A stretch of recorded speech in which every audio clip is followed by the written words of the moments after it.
दोस्तों दुनिया में बहुत से ऐसे क्रिमिनल्स हैं जो मुख्तलिफ जगहों पर रॉबरीज करने की कोशिश करते हैं। वैसे तो ज्यादातर चोर पैसों को लूटते वक्त पकड़े जाते हैं, लेकिन आज की इस वीडियो में मैं आपको दुनिया के ऐसे जीनियस रॉबर्स के बारे में बताने जा रहा हूं जिनको आज तक कोई नहीं पकड़ सका।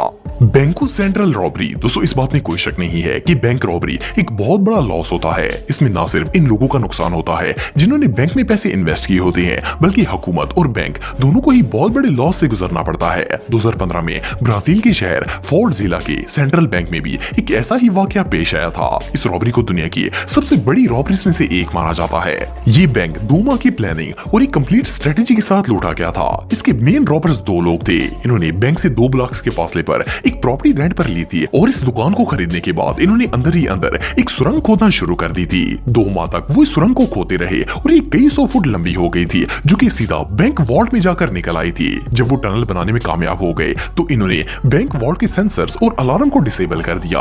6 अगस्त 2005 को उन चोरों ने मिलकर इस सुरंग के जरिए कैश के 5 कंटेनर चोरी कर लिए। इनमें $160 मिलियन से भी ज्यादा रकम मौजूद थी। जैसे ही अगली सुबह एम्प्लॉइज बैंक के अंदर दाखिल हुए तो बैंक के अंदर $1 भी मौजूद नहीं था। पुलिस वालों ने इस केस की इन्वेस्टिगेशन शुरू कर दी, लेकिन उस वक्त तक बहुत देर हो चुकी थी। ये लोग कौन थे और इतनी बड़ी रकम लेकर कहां गायब हो गए, इस बात का आज तक पता नहीं चल सका। इवन कि इन्हें आइडेंटिफाई भी नहीं किया जा सका।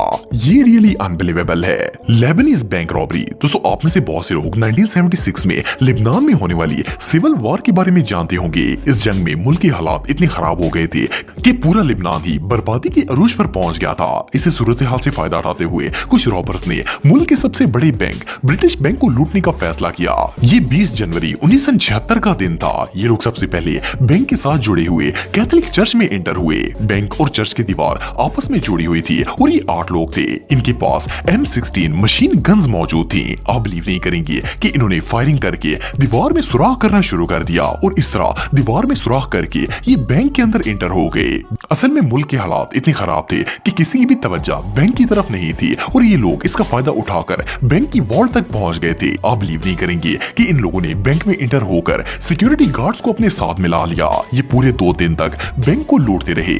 इन सिक्योरिटी गार्ड्स और चोरों ने मिलकर बैंक से करेंसी, सोना, चांदी, जेवरात, बॉन्ड्स और इवन के सब कुछ चोरी कर लिया। इन्होंने जितना सामान चोरी किया था इसकी कीमत $140 मिलियन से भी ज्यादा थी। चोरी करने के बाद इन्होंने सिक्योरिटी गार्ड्स को इनके पैसे दिए और वो 8 के 8 अफराद वहां से वैनिश हो गए। ये लोग कौन थे, कहां से आए थे और कहां चले गए, इस बात का आज तक पता नहीं चल सका। एनीवे जो भी हो, ये दुनिया में आज तक की जाने वाली सबसे मुतमईन रॉबरीज में से एक थी। Carton hotel robbery. दोस्तों दुनिया में आए दिन चोरियां और डकैतियां वगैरह होती रहती हैं। ये बिल्कुल एक आम सी बात बन चुकी है, लेकिन कुछ रॉबरीज इतनी बड़ी और खतरनाक होती हैं कि इनके बारे में सुनकर ही बंदे के होश उड़ जाते हैं।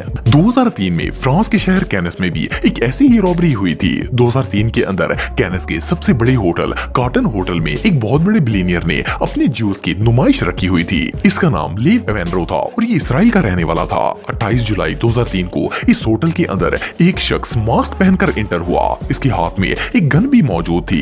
जैसा कि आप वीडियो में देख सकते हैं कि इस शख्स ने होटल में एंटर होते ही गार्ड पर बंदूक तान ली थी। हैरानगी की बात यह है कि वो गार्ड करोड़ों की ज्वेलरी की हिफाजत कर रहा था और इसके पास एक गन तक मौजूद नहीं थी। इस रॉबर ने गार्ड्स के हैंड्स अप करवाकर वो सारी ज्वेलरी एक बैग में डालना शुरू कर दी। थोड़ी देर बाद वो नुमाइश में मौजूद हीरे, सोना, चांदी और इवन की सारी कीमती चीजें लेकर वहां से फरार हो गया और वो सिक्योरिटी गार्ड इसे देखता ही रह गया। जब अथॉरिटीज को इस बात का पता चला तो इन्होंने पूरे शहर की पुलिस इस चोर के पीछे लगा दी, लेकिन किसी को इसका नामो निशान तक नहीं मिला। इसने जो जेवरात चुराए थे इनकी टोटल वैल्यू $136 मिलियन से भी ज्यादा थी। इन्वेस्टिगेशन में इसे ढूंढने की बहुत कोशिश की गई और इवन के इसके सर पर 1.3 मिलियन का इनाम भी रखा गया, लेकिन ये शख्स ऐसे गायब हुआ कि आज तक किसी को नहीं मिला। Darussalam bank robbery. दोस्तों आप सबने अक्सर बैंक के बाहर सिक्योरिटी गार्ड्स देखे होंगे। इनका काम बैंक की हिफाजत करना होता है, लेकिन क्या हो अगर कोई बैंक की हिफाजत करने वाला खुद ही इसे लूटने की कोशिश शुरू कर दे। सुनने में तो ये बात अजीब लगती है, लेकिन 2007 में बगदाद के एक बैंक दारुस्सलाम में कुछ ऐसा ही वाकया पेश आया था। इस बैंक के बाहर रात के वक्त 2 गार्ड्स ड्यूटी किया करते थे। एक दिन इन्होंने सोचा कि क्यों ना वो इस बैंक को लूट कर फरार हो जाए। उस वक्त इराक में सिविल वॉर चल रही थी और मुल्क के हालात बहुत ही खराब थे। 11 जुलाई 2007 की रात को इन्होंने बैंक का ताला तोड़ा और इसके अंदर घुस गए। इन्हें बैंक के वॉल्ट को खोलने में काफी ज्यादा मुश्किल हुई, लेकिन 2 घंटों के अंदर अंदर इन्होंने बैंक में मौजूद सारा का सारा पैसा निकाल लिया था।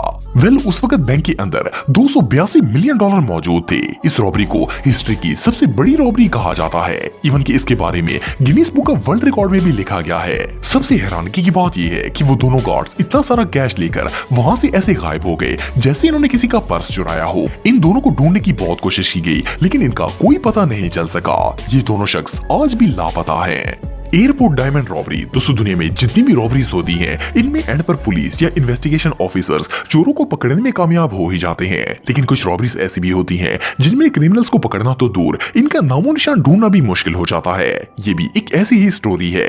25 फरवरी 2005 को एम्स्टरडेम के नेशनल एयरपोर्ट पर दो फुली आर्म्ड वर्कर्स एंटर हुए। इन्होंने एयरलाइन में काम करने वाले एम्प्लॉयज का ड्रेस पहना हुआ था और इनके पास असला भी मौजूद था। इनका ड्रेस और असला देखकर किसी को भी इन पर शक नहीं हुआ क्योंकि सबको लगा था कि ये एयरलाइन के गार्ड्स हैं। इन्होंने कार्गो एरिया से डायमंड का भरा हुआ ट्रक बाहर निकाल लिया। वेल इस ट्रक में अनकट डायमंड्स और बहुत से कीमती स्टोन्स भी मौजूद थे।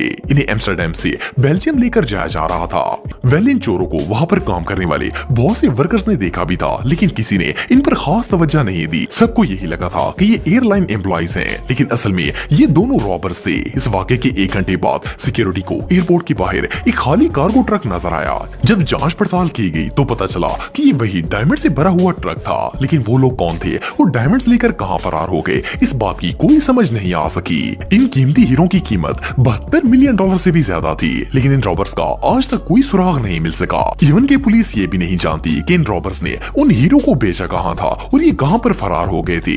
एनीवे जो भी हो, ये चोरी वाकई में बहुत जीनियस थी।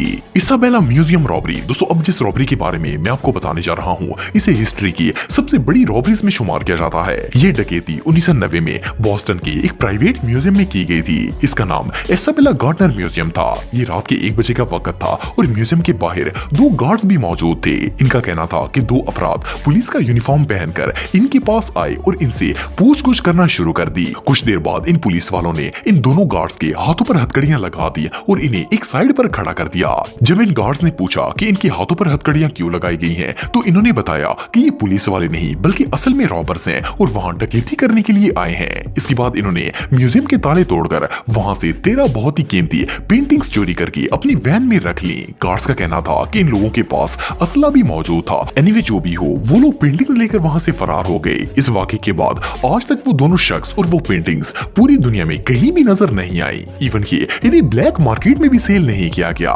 वेल वो दोनों चोर और ये पेंटिंग्स कहां पर वैनिश हो गई, ये बात अभी भी एक मिस्ट्री